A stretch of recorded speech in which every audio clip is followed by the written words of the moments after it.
Hey everyone, welcome to a work vlog. So किसी ने तो कमेंट किया था कि आप एक ऑफिस का व्लॉग बनाइए कि किस तरीके से काम होता है।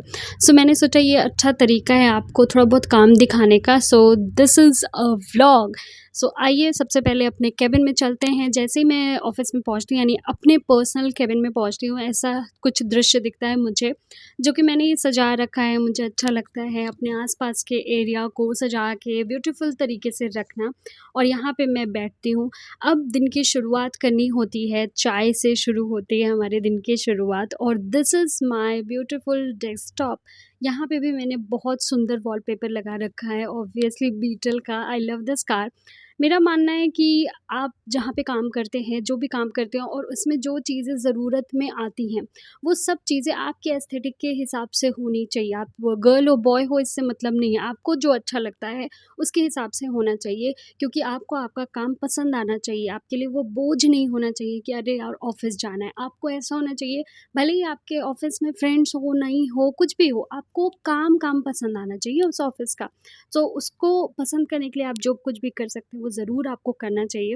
सो यहाँ मैंने अपने दिन की शुरुआत कर ली है। सबसे पहले ऑब्वियसली मैं टू डू लिस्ट लिखती हूँ, और मैसेजेस देखने होते हैं, और मेल जो पीए टू कमिश्नर का मेल होता है, वो मुझे देखने होते हैं, क्योंकि मे बी उस पे मेरे बॉस ने कुछ मेल किया हो जो कि उनको कुछ काम कराना हो, या फिर उन्होंने कुछ व्हाट्सएप मैसेजेस किए हों, या फिर कॉल किए हों। तो वो हमें पहले चेक करना होता है कि ऐसा कोई कॉल मैसेज तो नहीं आया जो कि अर्जेंट हो सकता है, क्योंकि अभी आपको पता है हाईटेक हो गए हैं हम लोग, और व्हाट्सएप पे भी काम मिल जाते हैं हमें, और कई बार मेल्स पे भी मिलते हैं। तो यहाँ पे मैं चेक करती हूँ सारे, और कैलेंडर चेक करती हूँ सर का, कि अभी कोई मीटिंग तो नहीं है, कल तो नहीं है कोई मीटिंग, परसों, या फिर आज कोई मीटिंग तो नहीं है, ऐसा कोई इम्पोर्टेंट अपॉइंटमेंट तो नहीं मैंने दिया है किसी को सर से मिलने के लिए, जिससे सर को आज मिलना हो। सो इस तरीके की चीज़ें चेक करने के बाद टू डू लिस्ट लिखती हूँ कि आज के दिन में मेरा क्या-क्या काम होगा, क्या-क्या मुझे करना होगा।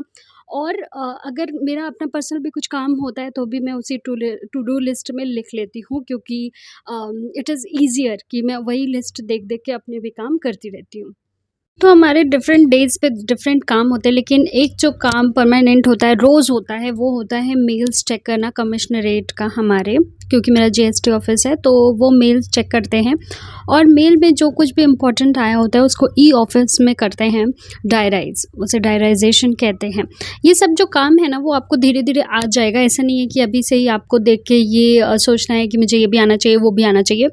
लेकिन ये धीरे-धीरे आपको आ जाता है। ट्रेनिंग तो जभी भी हो आपकी, उससे मतलब नहीं है, लेकिन लोग आपको सिखाने वाले रहते हैं। तो जभी भी आप जॉब जॉइन करोगे, तो उसके 1 साल के अंदर ही आप कोशिश करो कि आप अपना काम सीख जाओ। भले ही वो जॉब जो है वो आपको चेंज भी करनी हो, तो भी आपको काम जो है वो सीखना चाहिए, क्योंकि ये एक्सपीरियंस आपके नेक्स्ट जॉब में भी आपका साथ देता है। और मैंने आपको कई बार बताया है कि हमारा जो मेन काम होता है, वो टेलीफ़ोन हैंडल करना भी होता है। तो कमिश्नरेट में जो कोई भी कॉल्स आते हैं, किसी के लिए भी आते हैं, वो आपको ही आते हैं। आप भले ही पीए हो उस ऑफ़िसर के, लेकिन बहुत चांसेस है कि ऑफ़िस में किसी से भी रिलेटेड अगर कॉल है, वो तो आपको अटेंड करना होगा। तो ऐसे ही मैं एक कॉल अटेंड करी हूँ, यहाँ पे मुझे इन्फॉर्मेशन देना है। तो लकीली जब मैं रिकॉर्ड कर रही थी, तभी फ़ोन बज गया, और मैं यहाँ पे उनको इन्फॉर्मेशन दे रही हूँ कि आप क्या कर सकते हैं। वो एक्चुअली कंप्लेन के बारे में पूछ रहे थे कि मुझे कंप्लेन करनी है कुछ-कुछ, तो कैसे कर सकते हैं, वो उसका प्रोसीजर पूछ रहे थे। तो यहाँ पे मैं आपको बताना चाहती हूँ कि देखो, आपको आपके ऑफ़िस का कुछ-कुछ चीज़ें पता होनी चाहिए। मतलब कैसे आपका पूरा जो ऑफ़िस है वो काम कैसे करता है। और जैसे मान लीजिए जीएसटी में आप काम करते हैं, तो बेसिक जीएसटी की नॉलेज आपको होनी चाहिए, कंप्लेंट्स की, आरटीआई कैसे हैंडल होते हैं, कैसे रिप्लाई जाते हैं, ये सारी चीज़ें बेसिक नॉलेज आपको होना ही चाहिए। और ऐसा नहीं है कि अभी से आपको प्रेशर लेना है। जैसे कि मैंने बताया कि जब भी आप जॉब जॉइन करते हैं, तो फिर आपको सिखाने वाले रहते हैं। आपको बस इतना करना है कि आपको इंटरेस्ट लेना है सीखने में। ये जो चीज़ है, इसको कहते हैं तपाल पैड। इसमें जैसे मेरा जो ऑफ़िसर है, कमिश्नर हैं, तो उनको पेपर्स जाते हैं साइन के लिए, इसमें ही भेजते हैं। तो जैसे ही लंच टाइम होता है आपको ऑब्वियसली बहुत इज़्ज़त तो मिलती है, तो प्लेट्स-सेट्स आपके आ जाते हैं, पानी-वानी आपको जो कुछ भी चाहिए वो आ जाता है। कंटीजेंट जो होते हैं वो ले आते हैं और यहाँ पे मैंने अपना खाना गरम कर लिया इलेक्ट्रिक लंच जो बॉक्स होता है उसमें।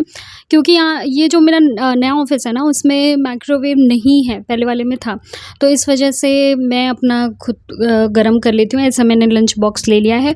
और मैं यहाँ पे अकेले ही जो लंच है वो करती हूँ। पहले मेरे वहाँ पे फ्रेंड्स थे वो करते थे, यहाँ पे जो मेरे फ्रेंड्स हैं वो घर जाते हैं खाना खाने के लिए, तो मैं यहाँ अकेले ही कर लेती हूँ। पहले मुझे बड़ा अजीब लगता था कि अकेले ही खाना पड़ता है और मैं खा नहीं पाती थी, लेकिन अब मैं यूज़्ड टू हो गई हूँ।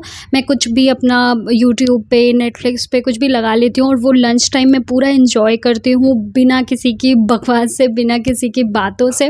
मतलब मुझे कुछ भी ना खुद बात करना होता है, ना कुछ करना होता है, बस मैं अपना सीरीज़ वगैरह देखते-देखते या फिर यूट्यूब पे कुछ देखते-देखते अपना लंच खा लेती हूँ। सो कभी-कभी तो ऐसा होता है कि आपको लंच टाइम में भी प्राइवेसी नहीं मिलती है और इट ओनली डिपेंड्स कि आप किसी को कितना कंफर्टेबल फ़ील कराते हो कि वो आपको बीच में कुछ आके काम हम दे सकते हैं या नहीं। और जो असिसी आती है यानी कि जो बाहरी लोग आते हैं अपना कुछ प्रॉब्लम लेके, मैं सोचती हूँ कि भई वो अब मेरा पूरा आधे घंटे का लंच का वेट करेंगे, बैठे रहेंगे फ़ालतू में, तो वो 1-2 मिनट का कुछ काम है तो वो करके ही चले जाएँ और मेरा क्या ही बिगड़ जाएगा, वो मेरा खाना देख लेंगे तो क्या ही हो जाएगा। तो मैं इस पे कुछ बिलीव नहीं करती, तो इस वजह से मैं अलाउ करती हूँ लोगों को कि अगर आपका कुछ अर्जेंट काम है तो आप आ सकते हैं। तो यहाँ पे मुझे एक केस के बारे में सर को ब्रीफ़ करना था, तो वही पेपर्स, वो जो असिसी हैं, हम लोग असिसी कहते हैं बिज़नेसमैन को, तो वो पेपर्स वो दे के जा रहे हैं और मैं उनको बता रही हूँ कि आपको मेल वगैरह भी करना है, तो उनको जो भी एडिशनल इन्फॉर्मेशन है वो देने की कोशिश कर रही हूँ।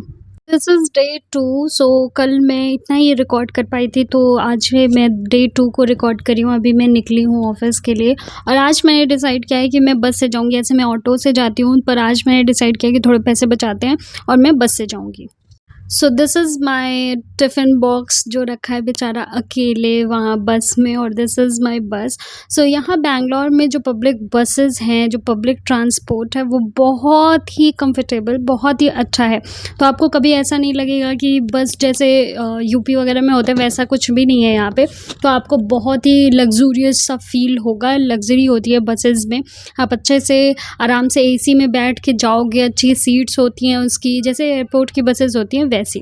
सो दिस इज़ माय ऑफिस और ऐसा कुछ दिखता है और यहाँ पे ही सेकंड रूम मेरा है, फर्स्ट रूम मेरे ही कमिश्नर सर का है, सेकंड रूम मेरा है जहाँ पे मैं बैठती हूँ। सो आज का दिन भी मैं वैसे ही शुरू करूँगी, जैसे टू डू लिस्ट लिखती हूँ मैं वैसे ही टू डू लिस्ट लिखूँगी और आज के काम देखूँगी। सो ये देख लो, मेरे पास 3 लैंडलाइन फ़ोन्स हैं और जैसा मैंने आपको बताया था व्हाट्सएप और मेल्स में भी हमें काम मिलते रहते हैं। तो ये 2 जो टेलीफ़ोन दिख रहे हैं आपको, वो हैं ऑफ़िस के अंदर जो लोग हैं वो कॉल करते हैं, और जो तीसरा वाला मेरे राइट साइड में था, उससे ऑफ़िस के बाहर वाले लोग कॉल करते हैं और कमिश्नर सर कॉल करते हैं। सो मैंने कल की तरह अपना ये मेल करना शुरू कर दिया है कि क्या-क्या इम्पोर्टेंट है। और देखो व्हाट्सएप पे अब एक मीटिंग के बारे में इन्फॉर्मेशन आ गई है कि आपको ये मीटिंग आपके बॉस अटेंड करेंगे, तो उसके लिए हमें एजेंडा वगैरह सब प्रिंट करके सर को देना होता है। मतलब मीटिंग होगी बट उसकी जो तैयारी करनी है वो आप करोगे सर के लिए या मैम के लिए, जो भी आपके ऑफिसर हैं। तो वहीं पे मैं इसका प्रिंट आउट ले रही हूँ और ये लेके मैं सर को फ़ोल्डर बना के दे दूँगी। ये सारे देखो कुछ-कुछ लोग दिख रहे हैं, वो विज़िटर्स हैं। ऐसे बहुत सारे लोग दिन भर में आते रहते हैं विज़िटर्स किसी-किसी से मिलने के लिए। तो अब शाम हो गई है, मैं और मेरी फ्रेंड आ गए थे यहाँ पे विशाल मेगा मार्ट और बहुत सारी शॉपिंग कर ली। सो आज के दिन भी मैं इतना ही रिकॉर्ड कर पाई। सो आप बताना कि कैसा लगा आपको और क्या-क्या मुझे ऐड करना चाहिए, और मैं कोशिश करूँगी आपको दिखाने की। सो बाय बाय।